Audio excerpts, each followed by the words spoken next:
Welcome back, everybody. Good morning. It is the Escapists Day 2 inside of Escape Team, which is a brand new map. We're back as Clint. The awesome army music is now kicking in. And apologies if my voice is a little bit off today. This is my first video back since Minecon, and I think I might have con flu. So that's something that I'm currently working through, which is all good. Let's have a quick look at our assignments for the morning then. We've got to locate a sock, a cup, and also a tub of super glue. So those are the things that we've got lined up for today. And I haven't yet seen in the comment section how to create those 2 items that we need to finish off the tank, and I'm really gutted actually, because my old save, which had me have completed all like 5 or 6 of the vanilla maps as well as the other DLC ones as well, that seems to have disappeared, which means that even if I find a crafting note and use it, I will have to go through all of the old crafting notes again, because that was the only way I could have sort of found it by myself. So I'm a little bit gutted about that. I'm like kind of annoyed at myself over it. So I think today is just going to be some general stat raising and stuff, which is all good. And oh, actually, something I can speak about is I've just seen on Twitter, as I filmed this today on the Tuesday, that there's something seeming to be going on with the official Twitter account for the Escapists, and it looks like there's going to be some kind of like zombies DLC. Apparently, it's been announced at Comic-Con, whatever the update is, but like, he said that he got bit by another prisoner and all that sort of stuff, and now he feels sick and he's all like green and yellow and stuff. So I think zombies in the Escapists is coming up very, very soon. It'd be cool if he took one of the old like COD zombie maps, you know, like I think was it called Stalag Flucht or something like that. I feel like maybe that was an Escapist map instead. I'm not sure, but 40,000 people used to live here, or 50,000 people used to live here. No, it's a ghost town. I want that kind of thing to happen. Right, we do need our job back. That's one thing that we could really do with before we go and do anything else. So someone told me that the job board was over in this corner somewhere. Maybe they lied to me. I haven't seen the job board yet myself. So we've got that room there, which is just kind of empty. We've got that one there, which requires a staff key. We've got a quest off Zoe, actually. Where's Zoe at? Come here. Nope, that's not happening. Okay.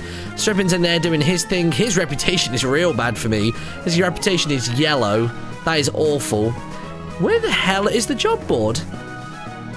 People told me it was on like the left-hand side of the map. Maybe they lied to me. That happens. People don't lie on the internet, right? That's not a thing. So we've gone past the golden tank. We go into here, we got the gym, we got the dining hall, and obviously the showers are into the top left corner of that. I love this music. The music is so like epic and grand, it's brilliant. That looks like, oh no, that's the infirmary. I thought maybe we had it there, I thought we'd sussed it. Alright, let's keep going across the bottom here.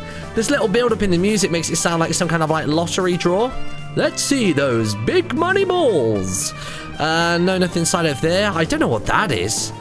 What are you? I understand that those are like telephones or like, you know, kind of like signal machines, but I'm not a clue what that little box is, because obviously that's just another radio as well. Where the hell is the job board? Come on now.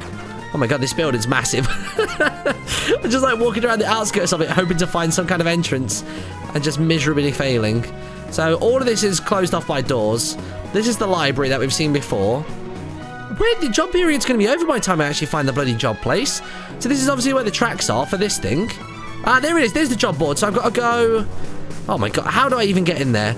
Do I really have to go all the way through the dining hall? I do. Through the dining hall, down, through the library, and then I finally actually find the job board. Hopefully the first job is still open. There's only... No, it's not! Oh, no.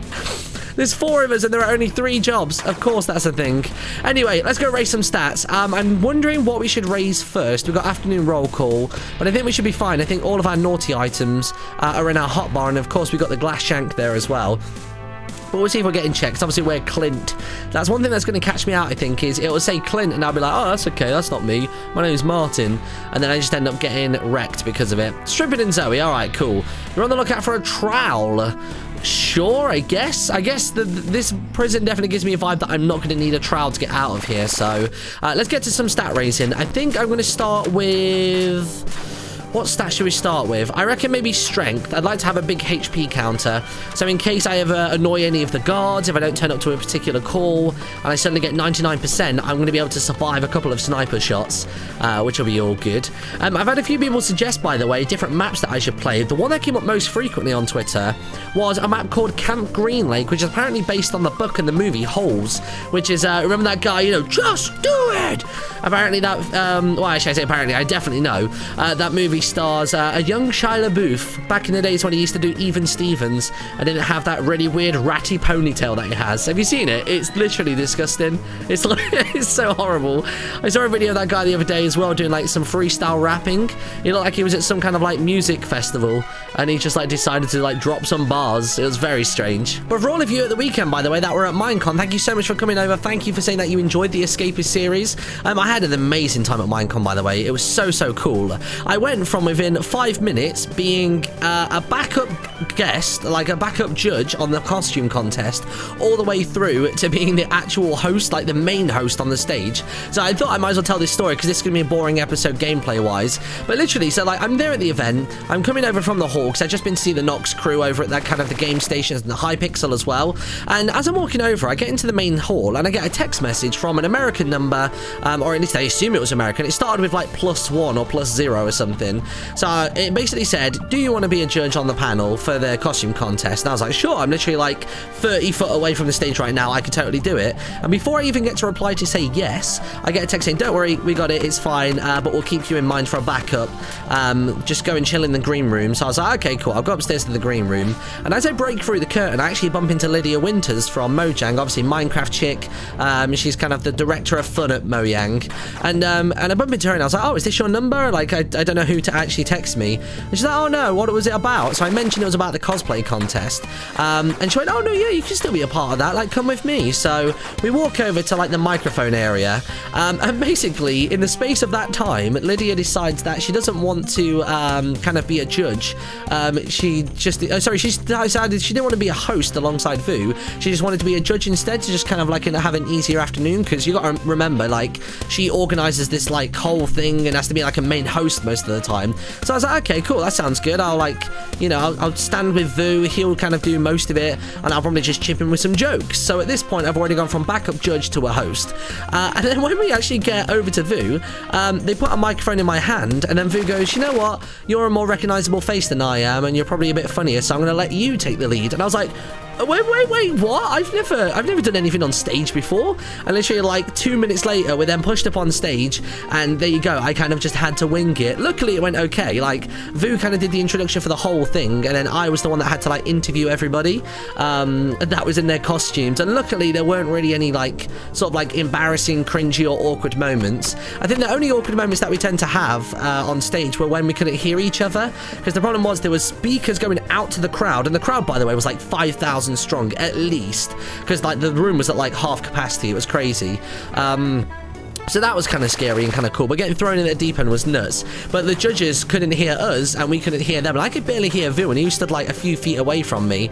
So I kind of decided, because the judges couldn't understand what I was saying, that whenever I had to throw over to them, that I would just literally always have the question be, what do you think to the costume? And that's it. I tried asking more like complex questions in the early submissions, but the problem was they just had no clue what I'd said to them.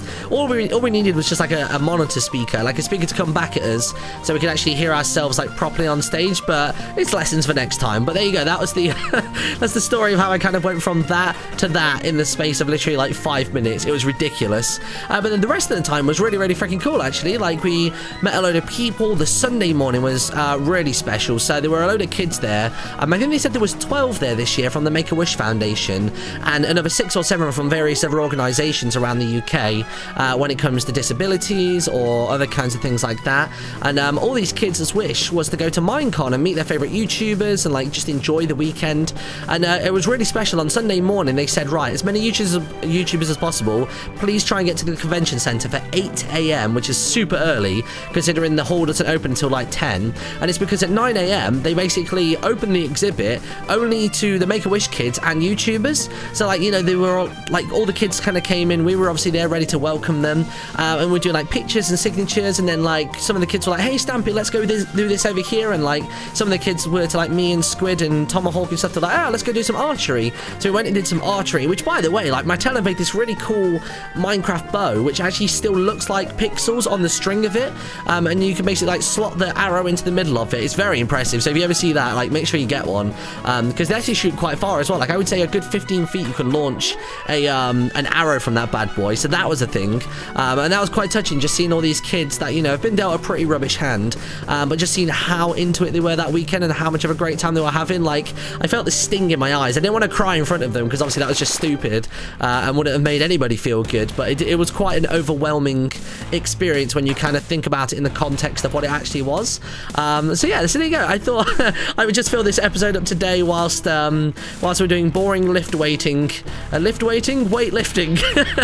which kind of is waiting at the same time for something fun to happen. But no, yeah, that was my experience at Minecon 2015 this year. I'm wondering where they're going to host it next year, because obviously this year was in London, last time was in Florida, and then it was in Paris, and then it was in Vegas, the very first one.